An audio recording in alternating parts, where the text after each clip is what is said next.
여러분, 한 주간 잘 지내셨습니까? 네, 보고 싶었습니다. 여러분, 많이 보고 싶었습니다. 참 좋으신 하나님의 평강과 은총이 오늘 예배 자리에 나오신 모든 성도 여러분께 여러분의 삶의 자리자리에 예수 그리스도의 사랑으로 충만하게 임하시기를 주님의 이름으로 축복합니다. 아멘. 이번 주부터 부활절까지 기독교회는 사순절을 맞게 됩니다. 40일 동안 하나님 앞에서 깊이 나 스스로를 돌아보는 시간을 가지게 되지요. 특히나 동방교회 전통에서는 이 사순절에 성경을 읽으며 자신의 삶을 돌아보는 전통이 있는데, 바로 이때 읽는 성경이 빌레몬서입니다. 빌레몬서는 사도 바울이 동역자인 빌레몬에게 보낸 짧은 편지글입니다. 이 빌레몬에게는 오네시모라는 종이 있었는데, 그런데 이 종이 빌레몬의 재산과 돈을 훔쳐서 로마로 도망을 칩니다. 그리고 놀랍게도 이 오네시모는 로마에서 사도 바울을 만나서 복음을 듣고 주님을 알게 되는데요. 그런데 이렇게 종이었던 오네시모가 주님을 알게 되자 사도 바울은 그를 주인에게 다시 돌려보내며 주인에게 용서를 구하게 합니다. 그리고 그때 바울이 종의 손에 들려보냈던 편지가 바로 우리가 오늘 읽은 빌레몬서이지요. 오늘 본문을 잘 이해하기 위해서 우리는 오네시모가 종 중에서도 어떤 종이었나 하는 것을 알 필요가 있는데, 왜냐하면 이 당시 로마 시대의 종은 종이라고 해서 다 같은 종이 아니었기 때문입니다. 이 당시 로마에는 전체 인구의 약 40%, 800만 명이 넘는 수많은 종과 노예들이 로마 내에 있었는데요. 그래서 이들은 크게 세 종류로 구분할 수 있었습니다. 바로 둘로스, 디아코니노스, 휘프르투스, 이 세 종류인데요. 이 세 종류의 종 혹은 노예들이 어떤 차이가 있나라는 것을 이해하기 위해서 우리가 바다 위에 배를 한번 상상해 보면 좋겠습니다. 여러분, 그림을 보시면 이 배는 이 배에서 하는 일과 일하는 장소에 따라서 둘로스, 디아코노스, 그리고 휘페르투스, 이 세 개로 구분이 되는데요. 첫 번째, 제일 위에 있는 둘로스는 배에서 선장 바로 다음에 직책에 해당합니다. 마치 선장 아래에 1등 항해사 같은 역할을 하는 것이죠. 그래서 둘로스는 배 안에서 배가 안전하게 운항될 수 있도록 관리하는 역할을 하면서 선장의 손과 발이 되어 배 전체를 운영하는 그런 역할을 하는 것입니다. 둘째는 디아노코스입니다. 여러분, 이 디아노코노스는 배의 갑판에서 일하는 사람에 해당하는데, 갑판에서 배의 돛을 관리하는 것이죠. 일정한 주어진 일만 감당하는 겁니다. 그래서 돛과 연결된 밧줄을 관리하고 또 갑판을 청소하고 그리고 정리하는 일을 하는데, 여러분, 이 디아니코노스는 둘로스만큼은 아니지만 그래도 스스로 일을 결정할 수 있는 자유와 권리가 꽤 많은 편이었습니다. 그리고 셋째가 휘페로투스인데요. 여러분, 이 휘페로투스는 정말 말 그대로 노예를 지칭하는 말입니다. 그래서 휘페로투스는 배 제일 밑바닥 아래서 빛도 보지 못한 채 손과 발에 쇠고랑이 꽁꽁 묶여서 그저 배 아래에서 노를 젓는 노동을 하는 것이죠. 그런데 여러분, 이 세 부류의 종들이 어떤 기준으로 로마 사회 내에서 구분이 되냐면요, 우선 배 제일 밑에 노를 젓는 휘페르투스는 보통 전쟁에서 잡혀온 전쟁 포로들이나 특별히 범죄자들이 휘페르투스가 되었습니다. 그래서 이 휘페르투스들에게는 쇠고랑을 채우고 채찍질도 가할 수 있었던 것이죠. 하지만 그 위에 디아코노스와 둘로스는 완전히 다릅니다. 이들은 노예라고 부르기는 하지만 사실 하인에 가까운데요. 특히나 첫 번째 둘로스 같은 경우에는 빚을 많이 진 사람이 그 빚을 꾼 사람에게 돈을 갚지 못해서 노예상에 팔려오면 그런 사람이 둘로스가 되었습니다. 그래서 주인은 이 둘로스에게 자신의 비즈니스나 전체 집안일을 맡기는 경우가 꽤 많았다고 합니다. 학자들에 의하면 오늘 본문에 나오는 오네시모가 바로 이 둘로스 종이었는데요. 그런데 이 둘로스 오네시모가 주인의 돈을 훔쳐서 도망갑니다. 여러분, 오늘 본문 18절에 사도 바울이 하는 말이 이러한데요. 그가 만일 불의를 하였거나 내게 빚진 것이 있으면 그것을 내 앞으로 계산하라 라고 말을 하는데, 여기서 오네시모가 불의를 하였다라는 말과 빚진 게 있어서 계산을 할 게 있다라는 말은 그가 꽤 많이 주인의 돈을 훔쳤다는 것을 이야기하는 겁니다.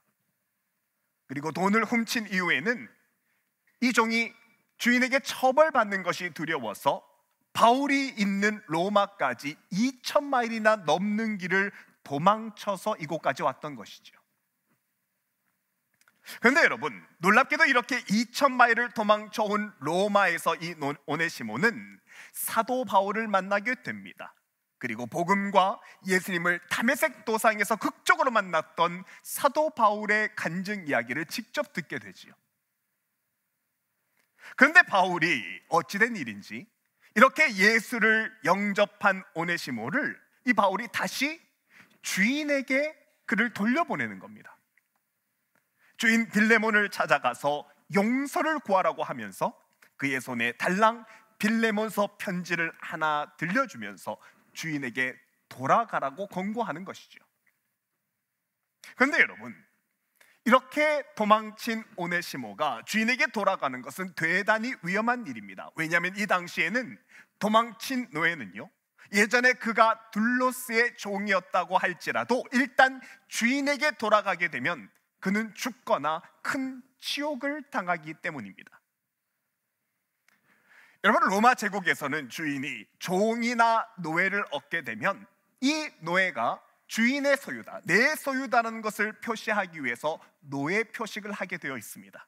그래서 노예의 팔이나 등에 문신을 새기거나 혹은 불에 달군 인두로 지져서 이 노예는 주인이 있고 내가 주인이라는 그 표식으로 이니셜을 노예 표시로 만들어 찍게 되지요. 근데 이런 노예들이 도망을 치게 되면 이들은 제일 먼저 이 노예 표식을 지우기 위해서 깊은 산속에 냇가로 가게 되는데, 거기서 자신이 노예라는 것을 들키지 않고 멀리 도망갈 수 있도록 밤새도록 칼로 노예 표시를 지우는 행동을 합니다.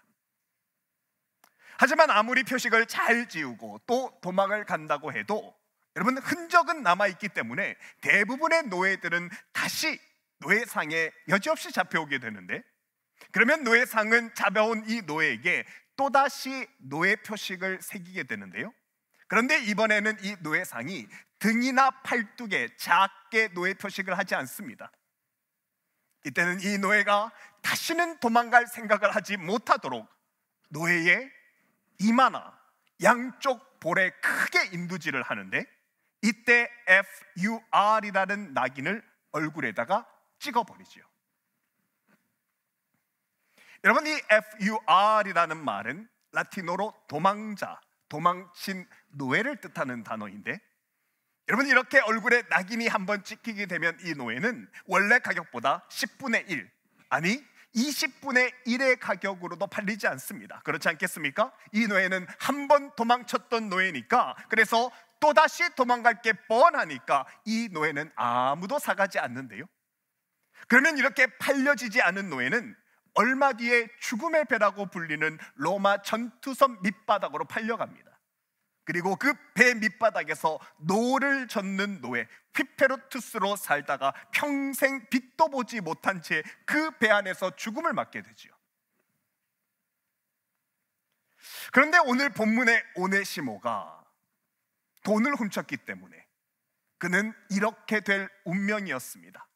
오네시모가 주인에게 돌아가면 그는 주인에게서 도망쳤기 때문에 이마에 큰 낙인이 쳐져야 하는 것이죠. 그런데 여러분, 사도 바울은 왜 그를 굳이 주인에게 돌려보내고자 했을까요? 왜 이런 위험한 상황으로 이 오네시모 종을 내모는 것일까? 여러분, 사실 도망한 노예의 운명이 어떻게 되리라 하는 것은 바울이 그 누구보다도 잘 알고 있었습니다. 왜냐하면 바울은 3번에 걸쳐 전도행을 다니면서 수많은 도시들에게서 노예 시장을 본 바가 있고요, 또한 큰 배를 타고 다니면서 노예들이 노를 젓다가 어떻게 배 밑바닥에서 죽어가는지를 보았기 때문에 잘 알고 있지요. 그런데 바울은 이제 노예상에게 붙잡히기라도 하면 이렇게 낙인이 찍혀지는 수모와 큰 어려움을 당하게 될 이 오네시모에게 이 순간 복음을 천천히 설명하기 시작합니다. 너도 알다시피 로마법에 의하면 도망친 노예 같은 너는 죽은 목숨이다. 특히 도둑질을 한 너는 이마에 그리고 볼에 큰 낙인이 찍혀지게 될 것인데, 이렇게 이마에 낙인이 한 번 찍혀지면 너는 도저히 아무에게도 구원을 받을 수가 없다. 아무도 너를 손쓸 수가 없다. 그러면서 바울은 이렇게 아무도 구해낼 수 없는 절망적인 이 상황이 죄인인 인간에게 주어진 죽음의 상태라고 설명을 합니다. 그리고 바울이 그에게 예수 그리스도를 또다시 자세히 소개하는 것이죠. 그런데 이 절망스러운 노예 시장에서 큰 낙인이 이마에 찍혀 얼마 안 있으면 로마 전투선에 배 밑에 끌려가 죽게 될 것 같은 노예에게, 너 같은 사람에게 한 사람이 다가왔다는 겁니다. 그리고 그분은 그의 손을 들어서 이마에 낙인이 찍힌 노예를 가리키면서 누구도 거들떠 보지 않았던 그 노예를 사가겟노라고 말하는 것이죠. 그러니까 노예시장 주인이 이내 달려와서 말합니다. 아니, 왜 이런 녀석을 사려고 하십니까? 이놈은 망나니입니다. 이놈 머리에 붙어있는 이 죄명이 보이지 않냐고. 그런데도 이놈 사시겠습니까? 이마에 있는 선명한 표시를, 머리카락을 들어 보여주면서 이거 짐승 같은 놈이라고, 이놈은 망나니라고 이 노예를 또다시 후려치지요. 그런데 여러분, 이 말을 듣고 이분이 어찌하십니까? 이분이 그저 조용히 값을 내시는 겁니다. 그리고 이분이 내어놓은 이 값이 이 노예의 목에 적혀있는 그 가격, 이제는 아무도 쓸모없다고 매겨진 10분의 1이나 20분의 1도 안 되는 그 싼 값이 아니라, 가만히 보니까 이분이 자신의 목숨값을 내어놓는 겁니다.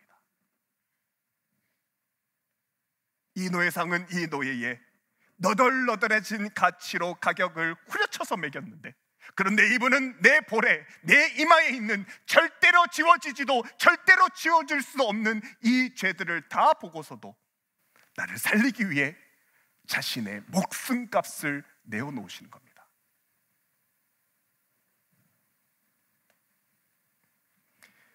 그리고 바울은 이렇게 대신 빚을 갚아 살리는 것을 그리스도의 속량이라고 그에게 설명해 줍니다. 이마에 큰 낙인이 찍혀서 이제는 소망 없이 죽을 나를 위해 주님의 자신의 모든 것을 내어주어 바꾸어 나를 살리는 이 놀라운 일을 구속의 은혜라고 설명을 해주는 것이지요.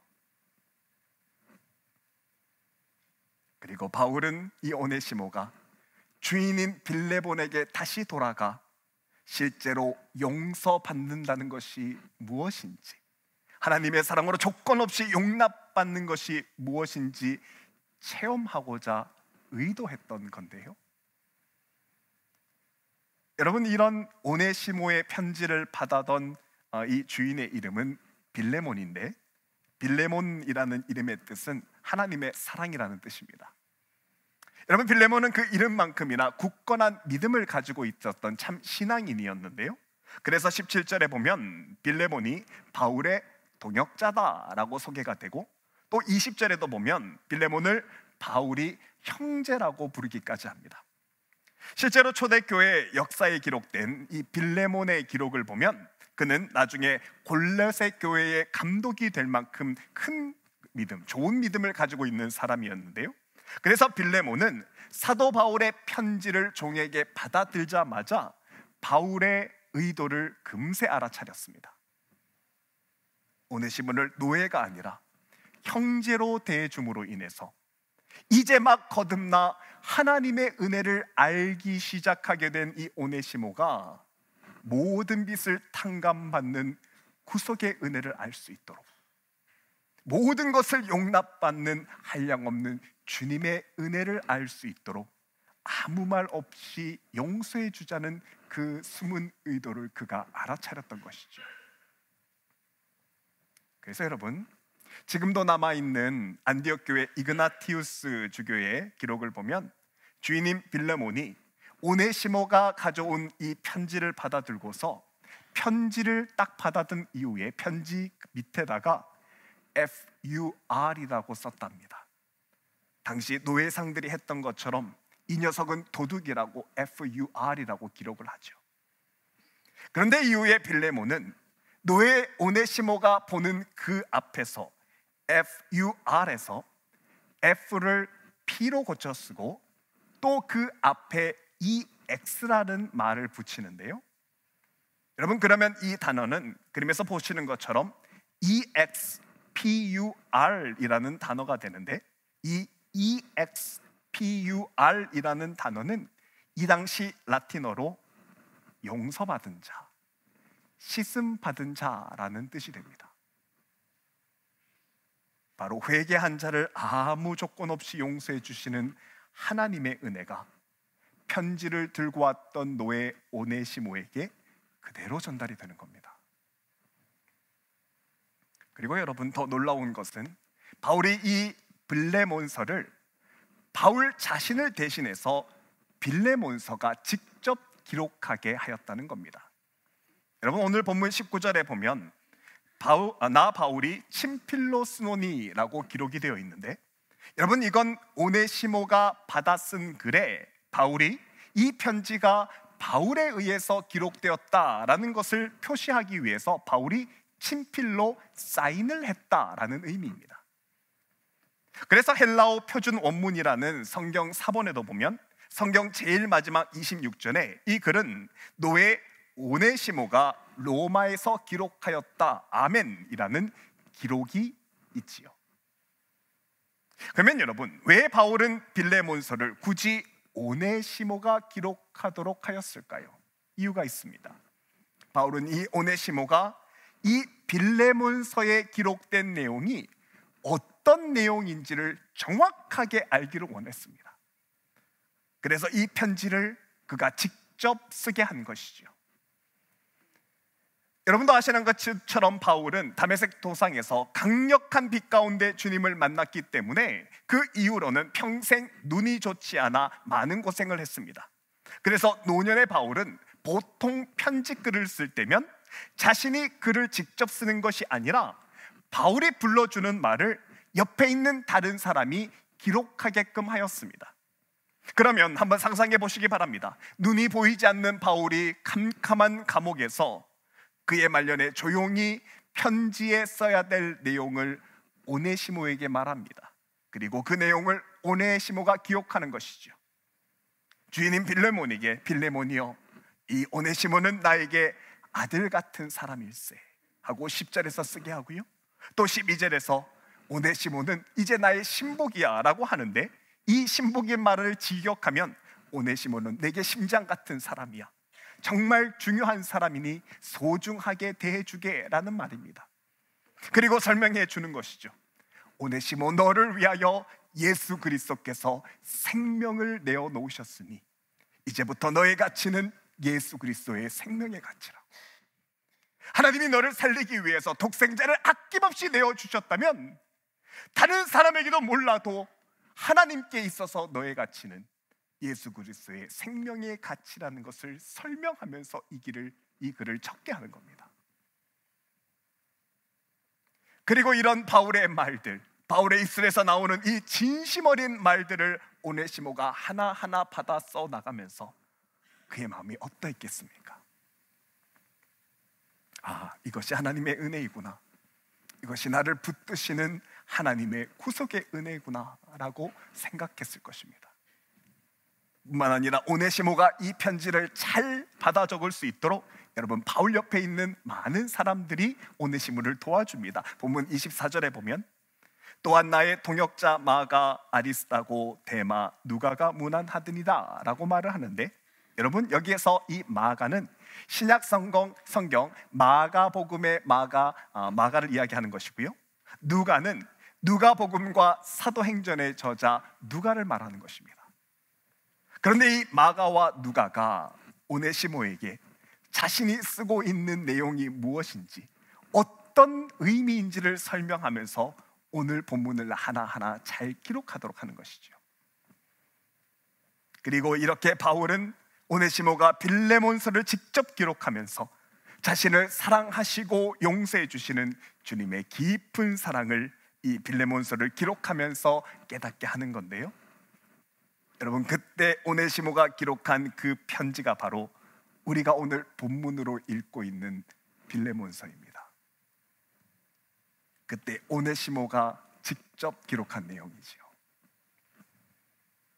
이후에 오네시모는 비잔틴 교회를 14년 동안이나 섬긴 장로님이 되었고요, 로마 황제 도미티안 황제 박해 때는 에베소 교회에서 교회를 끝까지 지키다가 순교하는 순교자가 됩니다. 그리고 이 오네시모가 이 사랑을 받고 얼마나 신실한 사람이 되었는가 하는 그 흔적이 골로새서 4장에도 나와 있는데요, 9절을 보면 사랑을 받는 신실한 형제인 오네시모도 같이 보냅니다 할 정도로 그는 진정 어린 그리스도인이 되었던 것이죠. 여러분, 빌레몬서는 성경 가운데 가장 짧은 글 중에 하나입니다. 내용으로 보면 다분히 개인적인 일이 기록되어 있고, 또한 표면적으로 봤을 때는 성경에 편입될 만한 대단한 교리적인 내용이나 교훈 같은 것은 없어 보입니다. 그런데 여러분, 그럼에도 불구하고 빌레몬서는 우리에게 말해줍니다. 내 곁에 있는 한 사람을 용납하는 것이 얼마나 큰 사랑인지, 그리고 이렇게 한 사람에게 그리스도의 사랑을 보여주는 것이 얼마나 사람을 크게 변화시킬 수 있는가 하는 것을 우리에게 보여주는 것이지요. 여러분, 우리가 믿음 생활한다고 하면 크고 위대한 것을 상상하는 경우가 꽤 많습니다. 그래서 오늘부터 교회에서 사순절이라고 하면 이 사순절에는 더 거룩한 행동과 무언가 더 큰 일을 해야 되겠다고 생각하기도 합니다. 그런데 여러분, 오늘 사순절을 시작하는 이 시점에 빌레몬서는 우리에게 단 한 사람을 진실하게 용납하고 사랑하는 것이 바른 믿음이라고 이야기를 해줍니다. 바울처럼, 또 주인인 빌레몬처럼 진실하게 한 사람을 깊이 용납해 주는 것이 하나님이 원하시는 바른 믿음이라고 우리에게 말씀해 주신 것이죠. 이제 이번 주부터 사순절이 시작되는데요, 여러분, 바라기는 이번 사순절에는 빌레몬서의 이 용납과 용서의 은혜가 말씀하신 대로 한 사람을 품고자 하는 우리에게 깊이 임하기를 간절히 축복합니다. 그러면 하나님이 우리에게 한 사람을 용서할 수 있도록 하나님의 큰 용서의 은혜를 우리에게 먼저 부어주시는 겁니다. 용서하기 전에 이미 내가 하나님의 큰 은혜를 누릴 수 있도록 한량없는 은혜를 먼저 나에게 베풀어 주시죠. 그리고 누가복음 6절의 말씀, 너희가 헤아리는 그 헤아림으로 너희도 헤아림을 도로 받을 것이니라. 이 마음을 가진 우리는 오히려 더 큰 헤아림과 사랑의 은혜를 누릴 수 있게 되는 것입니다. 이번 한 주 내 곁에 한 사람에게 하나님의 은혜를 흘려보내는 귀하고 복된 한 주가 되시길 바랍니다. 빌레몬 안에 주셨던 하나님의 사랑과 헤아림이, 그리고 오네시모에게 주어졌던 용서받음의 깊은 은혜가 사순절 시작하는 저와 여러분에게 복되게 가득하게 넘치는 한 주간의 삶이 되기를 주님의 이름으로 축복합니다.